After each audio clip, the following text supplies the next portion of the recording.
All right, Yorn bitches. This is Separate with the Backups podcast. I am here with my buddy Tex Glisson, my co-host, and then our very special, that's right, ladies and gentlemen, that kind of special, not kind of special, but that kind of special, my boy, the man, the myth, the legend, Russell the Muscle Clay. Yummy. Wow. That's an opening to remember. I think so. We got a great show coming at you today. If you did not know, then you probably don't pay attention to football, but the NFL Combine was this past weekend, and it's definitely one of my favorite parts of the NFL season. I know it's a part of Texas, and it's for damn sure a part of Russell's favorite part of the season. We got a great show coming at you today. We're going to talk about that. We're going to go through our positions and some of our surprise players. It's just going to be a good show. We're all buzzed. We're all drinking. So, boys, are y'all ready? Oh, yeah. Nice. Let's do this shit. Ready, set, Hold on tight, folks. We're bringing in the Backups. It's the Backups Podcast with your hosts, Seb and Professor Tex. Let's do this thing. All right, you butt fuckers. What we're doing right now is we're going to talk a little bit about Saquon Barkley because he pretty much showed everybody at the Combine what he intends, and that's to be the number one pick in the 2018 NFL Draft. Wouldn't you agree, Russ? I'd say if your pants weren't already off, they're probably off now. Pretty much, he tested out in the top 2 to 3% of all the running backs in the last 20 years. So pretty much anyone who had any doubts before kind of has to shut up. And the people that, were kind of in the middle are like, all right, we've accepted Saquon Barkley here and he's going to go top 3 to 5 in the draft. And that's going to be how it goes. And if you disagree, we're going to throw you maybe not in the ocean, but, in a lake. I was thinking the pit of at least a lake, What about with Jason Voorhees? Exactly. What about the cone of shame? Could they just wear that? Is that? I'm in on shame, some type of shame, mental shame. Yeah. Right. I mean, you see mock drafts now, and like some of them have him drop into like 9 or 10 where the 49ers are. I just don't think he gets out of the top 5 unless it's literally the entire top 5. It's just quarterbacks being taken from trades and whatnot, right? Right. I mean, there's still a chance he, if the Browns decide they want to go quarterback and defense, then, maybe he slips to 5. But it seems unlikely with the Giants and Colts right there that, he's going to slip too far because both need running back bad and he would make their offense incredibly better. So, despite a lot of people don't think running backs are valuable at all anymore. I'm not one of those people, but he seems like a special case for pretty much everyone. I agree. Tex, what did you think, bud? Well, this is what I was going to say is if anything, I think Barkley, in my opinion, really solidified the number 1 overall pick. And it was twofold. I think it had partly to do with the fact that he came in with such a strong showing. He has the opportunity to be the first running back taken at 1 overall since 1995. Now, the history with running backs taken 1 overall is really mixed. O.J. Simpson was taken number 1 overall, and he didn't kill it until later on in his career. And Bo Jackson was also taken number 1 overall, and he was an amazing player, and obviously had his career shut down far too soon due to injuries. But the other part of this is the fact that I think the quarterbacks, nobody really pulled away from the pack. I think all of them had their own good showing in their own way, whether it's Josh Allen showcasing his monster arm, Lamar Jackson refusing to run and just really, digging in his heels as a pure quarterback. Now, I don't think he goes in the first round, but I do think that a team will take a shot on him in the second. You have both Rosen and Mayfield, who had just great, strong performances. And with that being said, again, I think that because there was so much parity this year in the top 5 to 6 quarterbacks, in terms of skills and whatnot, no one really, rising to the top, and Barkley just blowing everyone's socks, away. I think Barkley gets taken number one, and the Browns either are content with picking up one of the top three quarterbacks at 4, or what we talked about last week on the podcast is they walk into the NFL draft with the world's largest boner because they've signed a free agent quarterback and they do not need a quarterback at 4. So they take Barkley and they either draft at 4 or trade back from 4. So I loved it, man. I thought it was great for Barkley. What do you think, Seb? Oh yeah, I mean, obviously Saquon had an absolutely enormous day. Definitely made teams rethink what they're going to do. One thing that really stood out for me from the weekend, though, we were talking about these quarterbacks that are coming to the draft and how no one's really set themselves apart. Lamar Jackson. I love Lamar. I think his athleticism and I think his ability to carry team and his gameplay. That's my biggest thing with him is like his abilities in the game are just ridiculous. And my thing is he had I didn't love his throwing, I mean, which is obviously accuracy has never been his thing, but he could not get the timing on some of those sideline routes. And it kind of disturbed me. So I think what we're going to be looking at is a team with an established older quarterback like the Chargers or the Saints or someone like that, not in the first round, but probably in the second, looking to snag him up and let him sit on the bench for a year or two until that quarterback that's there now is ready to retire. What did you think, Russell? I wish he ran, but I also totally understand why. Obviously, there's tons of questions about him and what he would look like as a receiver. And I think if he goes in there and runs a low 4.4 in the 40, that's all that's going to come out of this weekend for him. Really, it's not going to be a positive thing. It's going to be just more questions. So I like that he did that.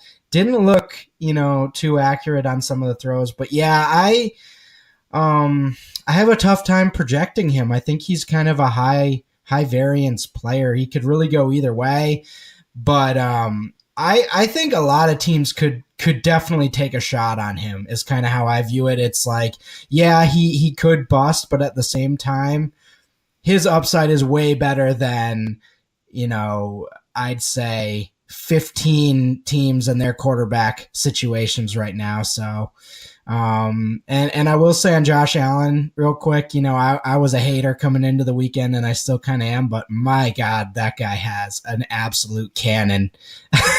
He was throwing 70 yards like it was nothing. I mean, oh yeah, barely putting up a sweat, dude. Well, what was interesting though is if you watched, and they were talking about it on the broadcast, is that if you watch Lamar Jackson throw, he doesn't put his hips or his legs into it all. It's like Michael Vick 2.0 and just like that arm whip that Mike used to use, Absolutely.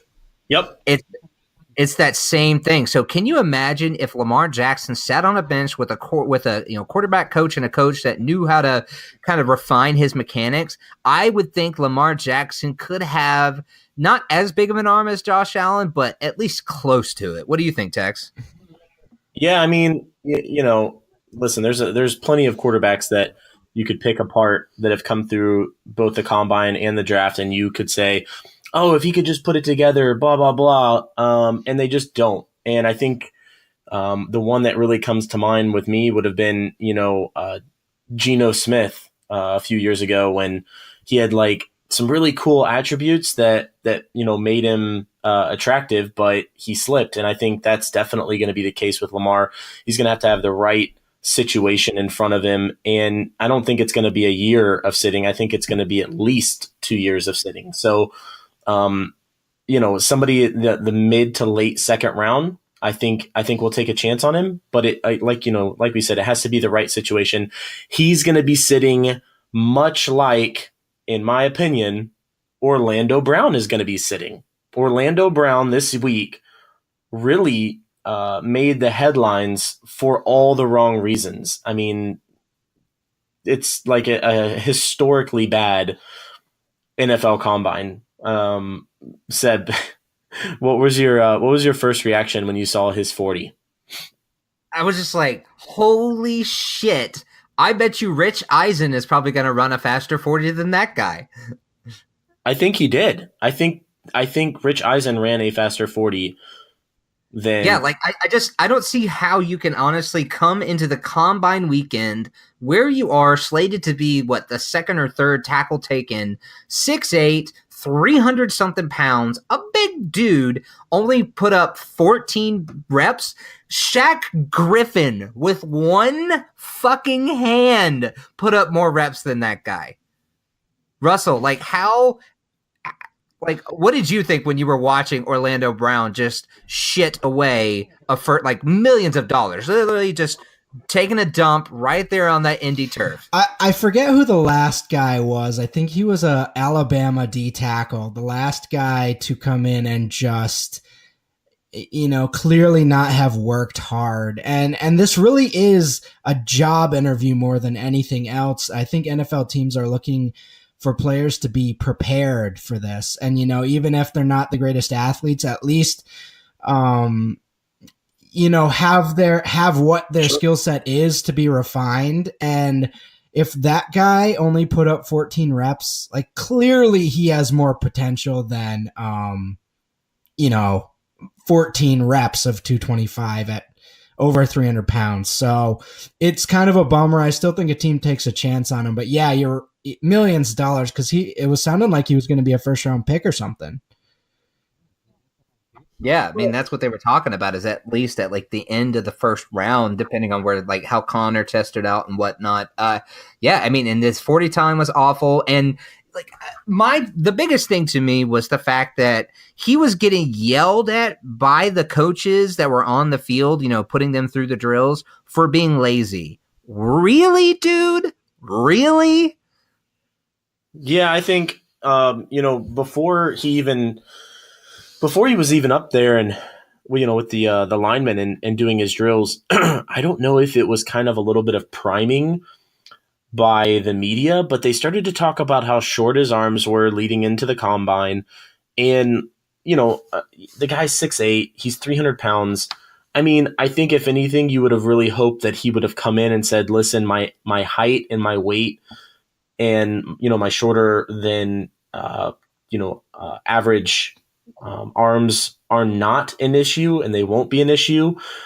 And unfortunately, he did nothing to really boost his draft stock. If anything, I would have probably skipped the combine if you knew you were going to go into it. So honestly, I put a little bit of this on his management team if he has one. I mean, his agents should have told him to skip this. Anybody that he's working out with or clearly not working out with should have told him to skip the NFL combine. And the cool part is you can't teach 6'8", but you can definitely get away from 300 pounds and work on skills. And he flashed that. He does have some good game film. So this is somebody that I definitely think goes day 2, mid to late second round. And again, when you go in at the end of the second round, potentially, you don't know how bad this really hurt his stock, potentially third round, the pressure is really taken off of your shoulders. And maybe this is something that guy needs. Maybe a team isn't, willing to risk, a first round pick, or, a higher second round pick, but is willing to take, a late second, early third on this guy and, give him some good coaching, and it'd be a solid, plug and play piece on the offensive line. But that's what I think. I mean, yeah, no, I completely agree. Okay, so let's look at it this way. Russell, if you were a GM for an NFL team, where would you draft Orlando Brown, or would you even draft him at all? So I view the draft in terms of upside, I see the top 3 rounds as being relatively high odd players to at least make your roster and become contributors at some point. So, I mean, I think he's kind of out of the top 3 rounds if I were a GM.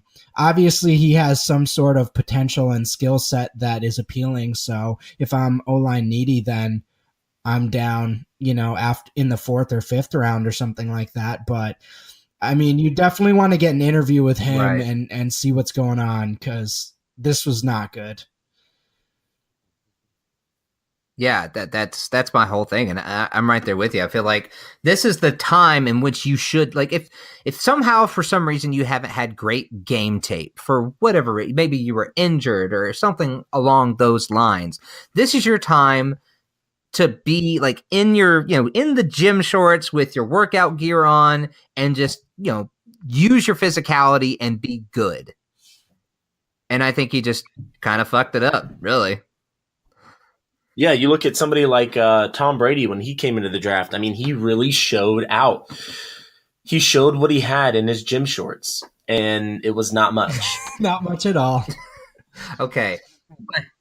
There's a big difference between Tom Brady, I'm pretty sure, and Orlando Brown, though. Not really. Not really. They're very, very similar. Seb, don't go there. In what? That Tom Brady was supposed to be, what, a 6th round pick, late rounds, and Orlando Brown was going from a 1st rounder to a, as Russell just said, like a 5th rounder, right? Yes. Russell?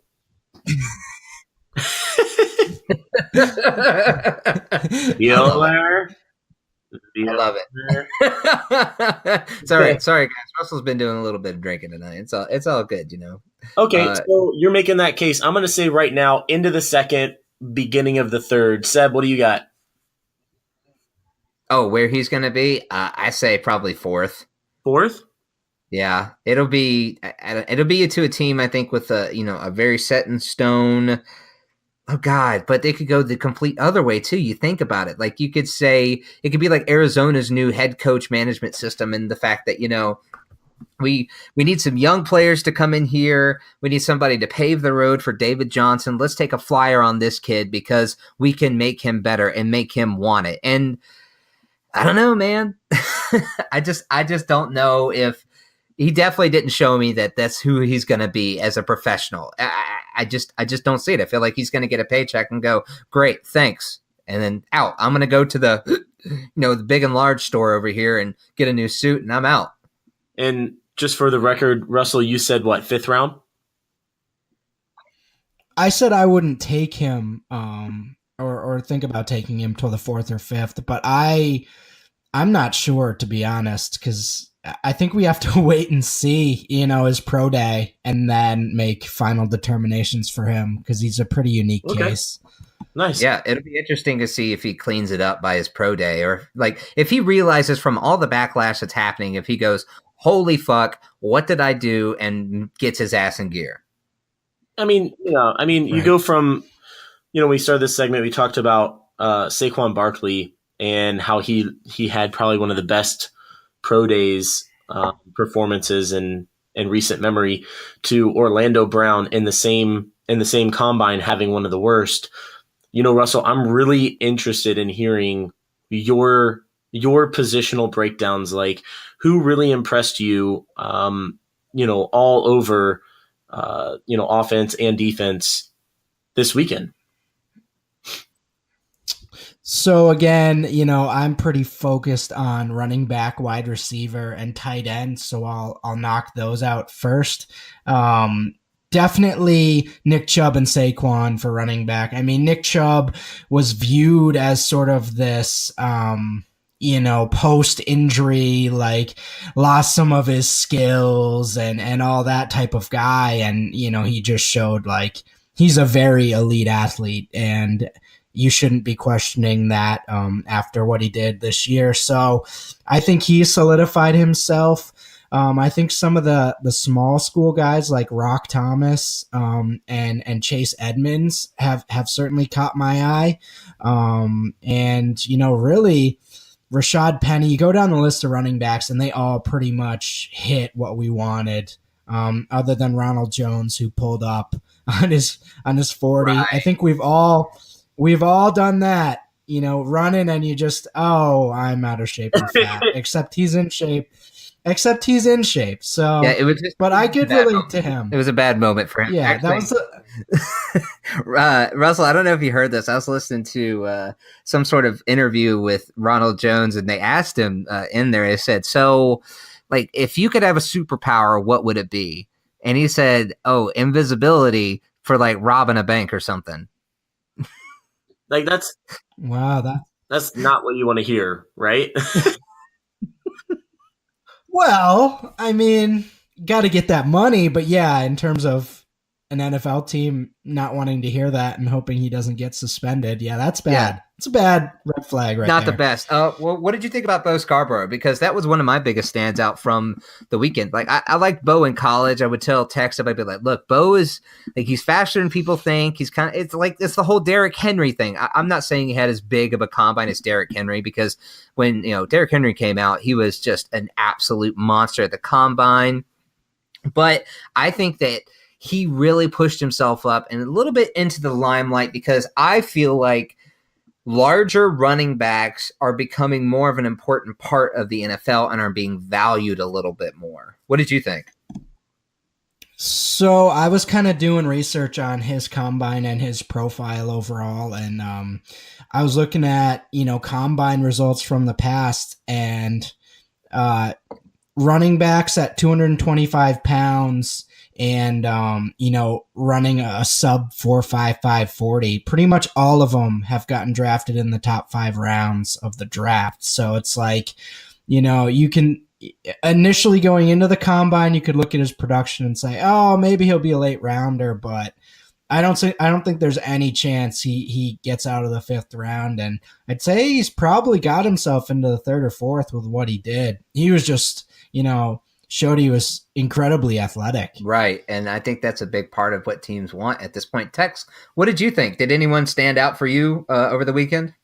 I think I like Bo's performance. James Washington is a name that we are gonna. It's like a cow you're gonna beat to death. Right. We're gonna beat that cow to death until he goes top 15, and then we can stand up, or Seb can stand up and say he's Hercules. So I really like that, and I thought it was very interesting that I feel like he had a lot of good chemistry with the quarterbacks. So I think overall, though, I've said this from the very beginning about the parity in the quarterbacks, and everybody talks about how deep of a quarterback draft this is in recent memory. I think in 2 or 3 years, we're going to be talking about how deep this draft was, more importantly, on the running back side. I think the running backs this year are not getting nearly enough credit, and there's going to be some really, really good talent coming out of this draft that are going to have a lot of impact on fantasy football, which is Russell's bread and butter, right? Moving forward. And I think no matter if you're talking about Saquon Barkley, Nick Chubb, Ronald Jones, or Bo Scarborough, I mean, you've got Sony Michel, you have Rashard Penny. I mean, listen, all of these names are just they're attractive names if you're looking at an NFL franchise and you're saying, man, I can add some depth to my team. I'd lie to you if I said I wasn't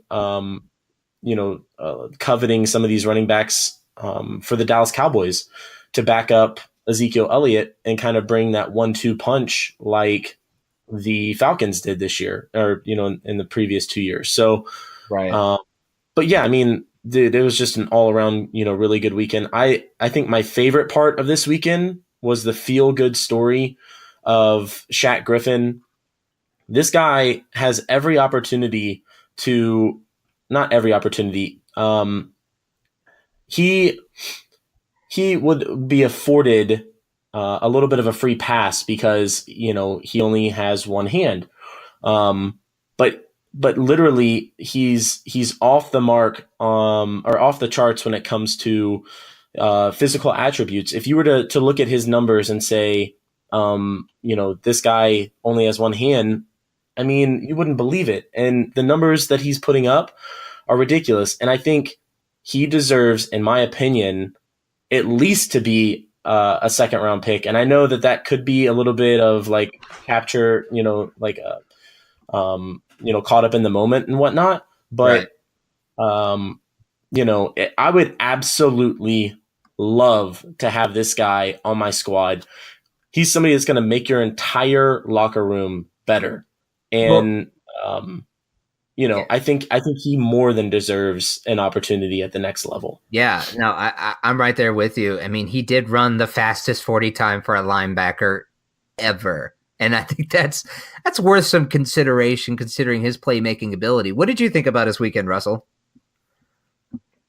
Certainly looked good to me. I mean, in terms of posting that type of athleticism, I think you have to accept that he's going to be, valued much higher than probably expected coming into the draft. So all around, great weekend for him. He made some money, and I think we can all, generally speaking, be happy for him. Yeah. I meant to ask this. Texas brought up James Washington, and I wanted to talk about kind of the receiver thing because I feel like Calvin Ridley didn't really set himself apart very much with some of his his physical stats shown here at the combine. Russell, could you give me like a top three? Like, who are your top three wide receivers coming into this draft?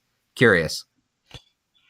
Coming into it, it was Washington, Christian Kirk, and Calvin Ridley. Now it's Washington, DJ Moore, and Christian Kirk. So things have changed considerably, after the athletic testing. I still like Ridley, but yeah, like you mentioned, he didn't really hit the marks we wanted.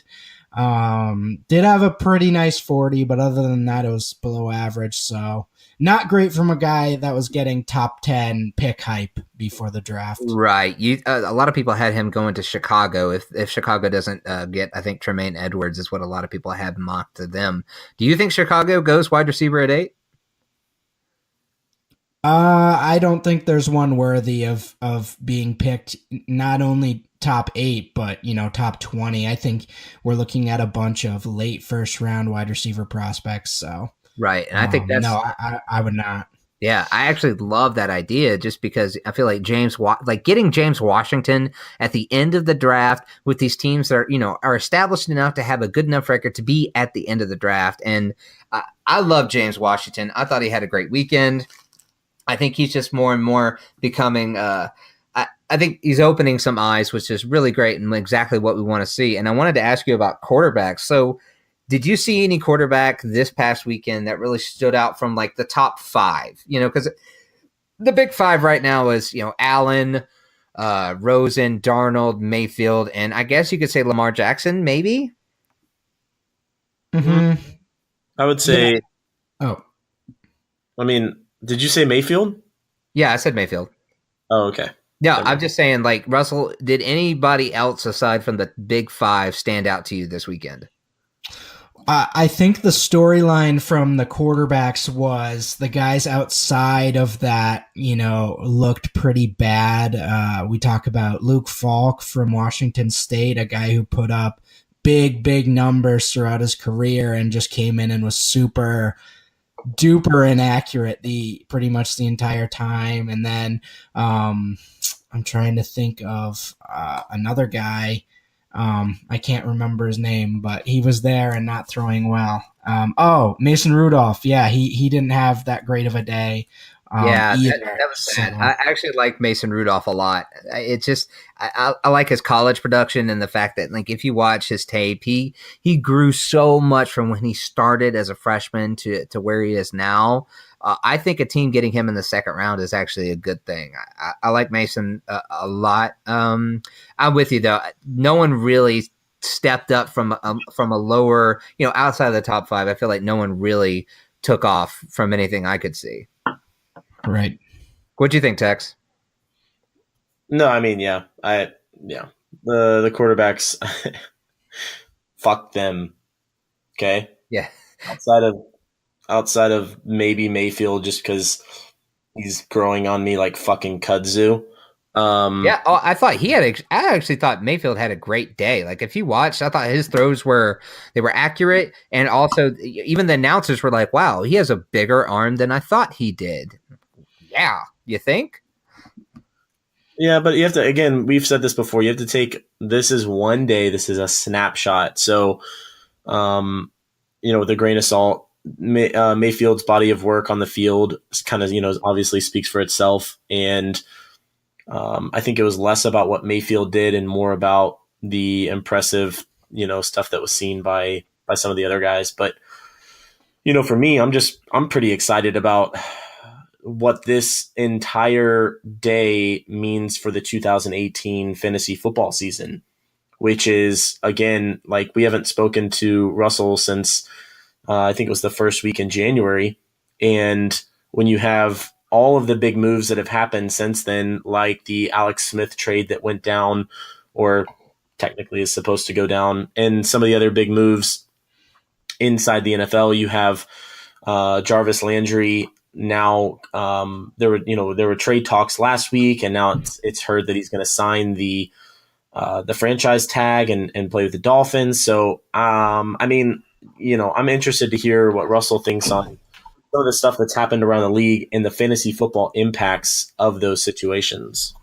Yeah, obviously we're all watching Kirk Cousins pretty closely, but Jarvis Landry is another one where I've got a few guys on the Dolphins that I'm kind of hoping get some open, targets next year, like Leonte Cruz, still waiting on him. Devontae Parker, still waiting for him to not be injured literally every second of his career. So, I'd be really interested to see what a non-Landry Dolphins team looks like. But, Landry obviously is the biggest mover and shaker. And whether, with Allen Robinson, what the Jaguars do with him is going to be really interesting for fantasy. That's kind of the three main guys I'm watching right now. Yeah, absolutely agree. Where do you see Jarvis Landry maybe ended up, Russell? Or where would you like to see him from a fantasy perspective? I just have such a hard time seeing him get traded and then getting this huge contract he wants. I don't personally, if I were to bet, I'd say he stays with the Dolphins because I just don't see a team, paying up for him. But I think Chicago's really the one where we're kind of looking at here. And I think it would be really good for Trubisky to get a guy like that in there who he can trust and sort of dump it off to. But I think that would be an overpay for the Bears, especially if they have to pay him like, a top 5 to 10 receiver like he's going to want. So I would love Chicago. I think he'd be the same, 10 catches game, 10 catch games. And, he'd be looking at 80 to 100 receptions there as well. So I like that. Yeah, no, I'm right there with you. Okay. So, so from this past weekend in the Combine, if you could say one player that you think is going to have more of a fantasy impact in the 2018 NFL season, who is it going to be?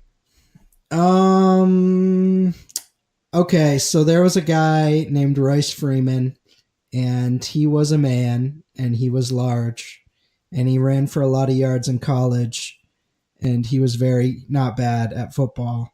And then he came to the Combine and determined that he was not slow, and he was actually pretty athletic. And this man is going to be a man who goes in probably the second round, and I think he's going to be really good in fantasy in year one. So I'm a big fan of this big man, and you can continue rhyming, or you can continue I don't know how. I'm lobbing you a fiery ball right now, and I'm going to say, I love it.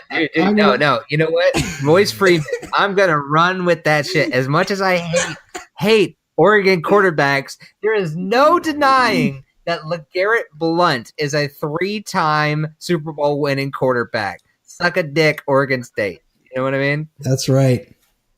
Yeah. So, No. So I'm going to run with that. All right. You heard it here first, guys. Russell the Muscle Clay thinks Royce Freeman is going to run a train on the NFL this year. He's going to be a very big man running against other big men, but he's going to persevere and be strong. Where's he going to go? What team? Early second round. I think we're kind of looking at, I hope he goes to the Lions. Something like that where there's just an open backfield. I mean, there's a bunch of open backfields, but I look at the Lions and think he could fit right in there. Yeah, that's an awesome pick. Tex, what about you, buddy? What on that player? Where Royce Freeman will probably go.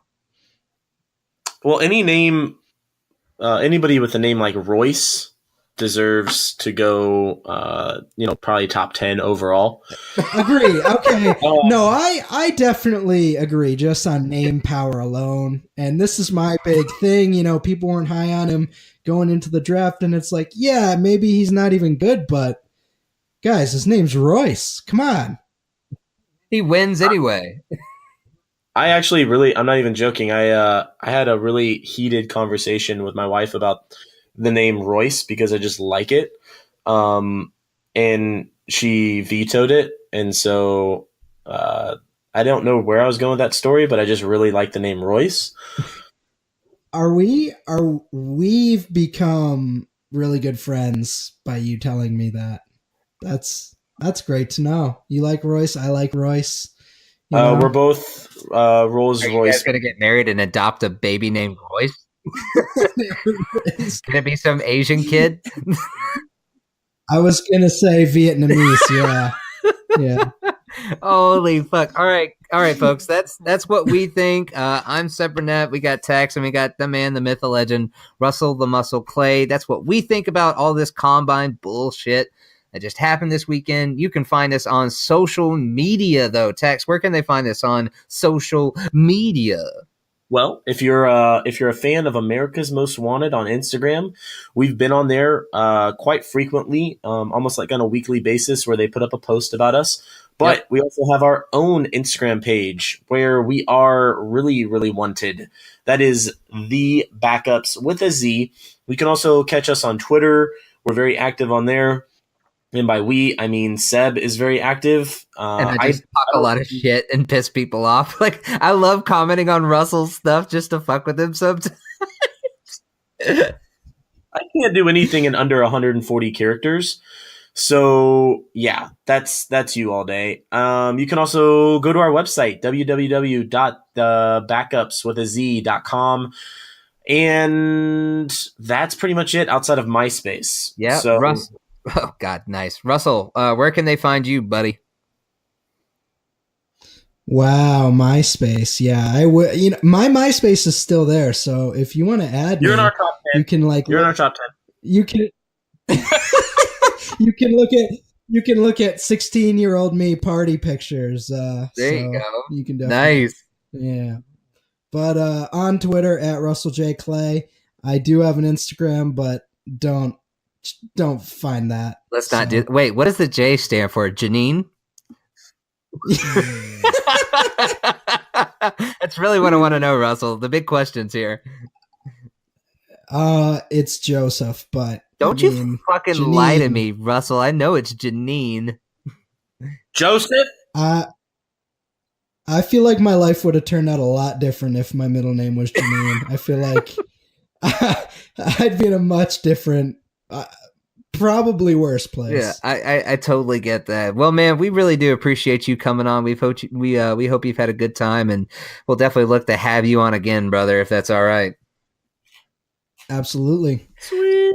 All right, boys. Well, that is it for this podcast. I'm Seb Burnett with the Backups, and Tex, talk us out. Bye. Bye, guys.